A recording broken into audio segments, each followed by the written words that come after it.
high tension, one room, home training. I guess most Koreans know what I mean, right? But if you use these words with English speakers, they might misunderstand you. Today I have some Konglish phrases that you should avoid and what you should be using instead. The first Konglish term we're going to discuss is home training. I know this has become the norm in Korea, but it sounds unnatural because it sounds like someone is teaching you how to work out at home. Then what is the right term for this? Instead of using it, you can say home workout or at-home workout. For example, I do at-home workouts to stay fit. He prefers home workouts than going to the gym. Moving on to the next term, we have spec.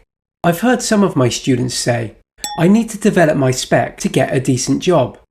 In English, specs can mean the technical abilities and build of something like a computer or car. Therefore, instead we should be using qualifications or credentials. For example, she has impressive qualifications for the job. You have all the credentials we're looking for. Our next Konglish term is high tension, or someone's tension is high or good. I believe these have a positive meaning in Korea, right? However, in English, if there are high tensions, it means that a situation is stressful or anxious, and it makes people feel upset or worried. Instead, we might say enthusiastic for a person, or we might say for something or someone that they are high energy.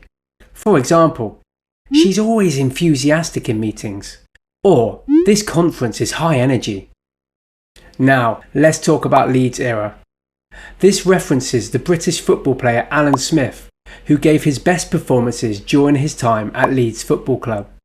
However, this is not a reference in English anyone would understand.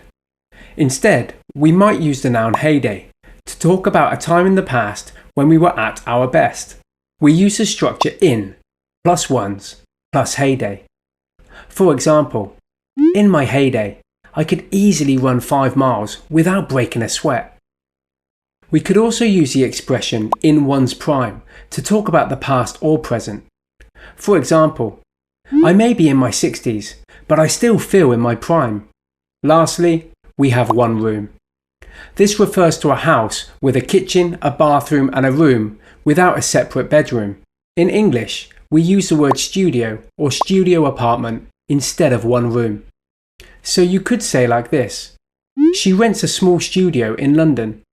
Or, it's big, but it's still only a studio apartment.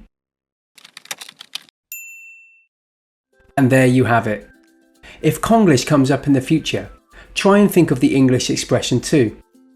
If there's any other Konglish expressions you want us to cover, let us know in the comments. Thank you for watching and see you next time.